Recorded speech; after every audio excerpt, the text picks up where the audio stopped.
Hello, my name is Melanie Ray. I live in Vancouver, where I was born and raised and have spent most of my life here. But long before my life, and long before my great-grandfather from England's life of coming over to the new country to go digging for gold in the Fraser River Gold Rush, there were people living here. The Musqueam, the Squamish, the Tsleil-Waututh. This was their land. Vancouver City, that gets its property taxes from the land, is on unceded territory. The land has never been sold or traded or given or loaned to anybody. It still belongs to the Musqueam, the Tsleil-Waututh, and the Squamish people. I am an uninvited guest, despite my long years here, and I am honored to be here. And as a guest, I want to offer my honoring to the people of this land and their land. And I would also like to honor Storytellers of Alberta. 40 years of supporting the art form and those who practice it. Something to be proud of. Congratulations. I want to dedicate this story to Marianne McLean.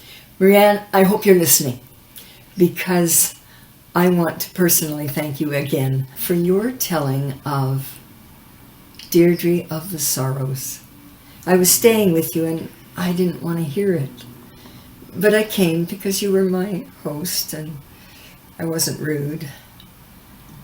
And such was your gift, your skill at telling, that I was taken by your words and I was led through great pain and suffering. I was made to listen and to bear with unbearable pain and grief. It was beautiful. And now for my story.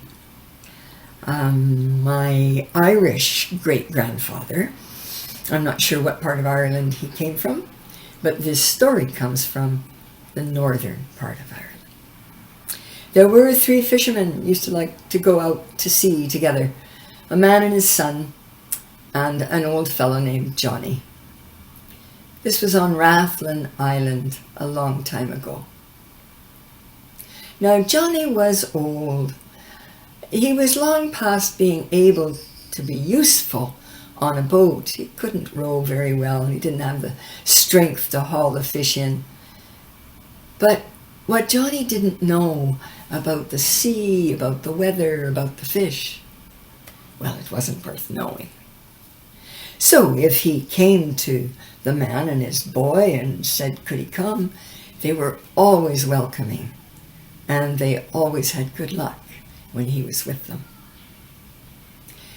And on this particular day, which was a calm, sunny day, he'd led them to a shoal of fish some distance from the shore, where they were leaping about, shining in the sun and full of energy, and over went the nets and the fish filled the nets and the men started to haul them in.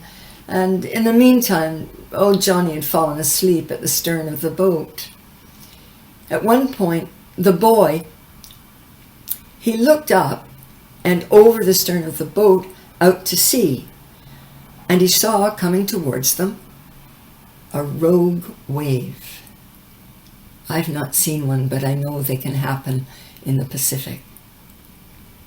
This one was coming for them so fast. The father, when the boy had bashed his hand and said, look, Da, he said, row. And they got to it right away, but man and boy knew there wasn't a hope that they could make shore before this wave swamped their boat.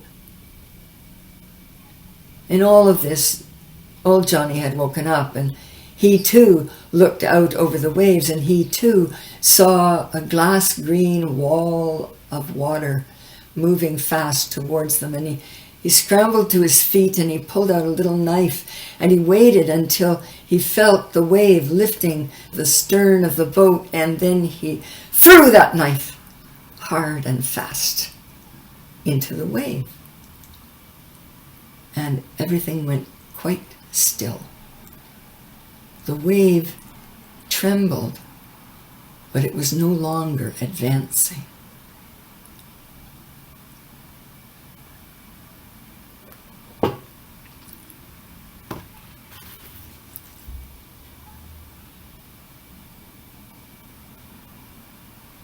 And suddenly, looking at the wave, they saw there was a woman.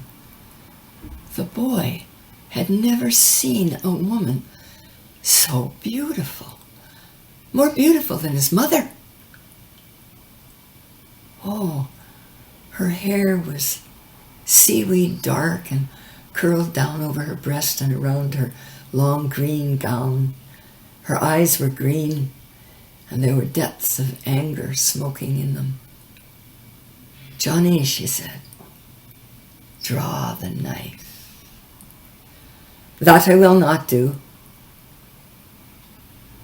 Oh, Johnny had thrown the knife, and the boy saw that it had lodged deep in her breast. There was a long trickle of bright red blood shining there. And he jumped up. He was going to pull that knife, but his father grabbed him and pulled him back down in his seat. "Johnny," she said, "draw the knife." "I will not." And the wave began to tremble. And the wave, in all its trembling beauty, dissolved the woman.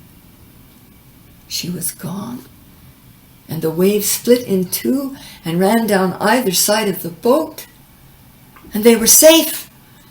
The weather was the same as it had been moments before. The water was calm. They could haul in their fish. They could get to shore safely.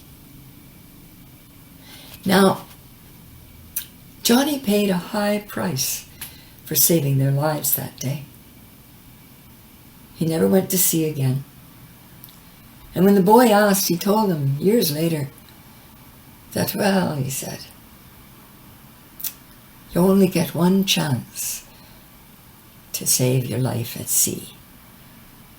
Only one bit of luck. And I spent mine. If I went out there again, the women of the waves would get me sure. And that wasn't the only sad thing that came of that day. You see, that boy could never quite see past the beauty of that woman of the wave. And so it was that any of the lasses of the island who made any attempt at all to gain his interest, well, he just couldn't see them, could he? Thank you.